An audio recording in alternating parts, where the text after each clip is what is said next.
A $50 billion federal funding program backed by Congressman Chuck Edwards is aiming to fund rural health care. News 13's Ryan Stockett spoke with Edwards and a healthcare official about the impact this could have on Western North Carolina.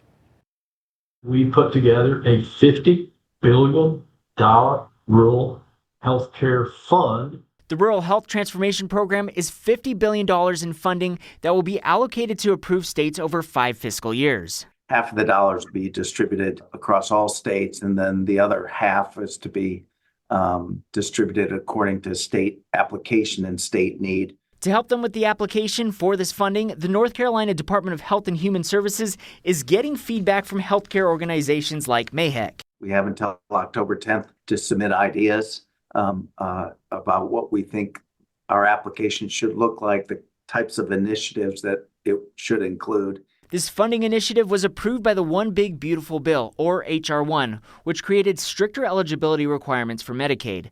This could impact finances for rural hospitals, which tend to rely more on Medicaid funding than urban hospitals, and often makes little profit compared to its expenses. What the H.R. 1 did was realign Medicaid in a way that makes states more responsible in sharing the costs. And in doing that, we recognize that rural hospitals could be affected.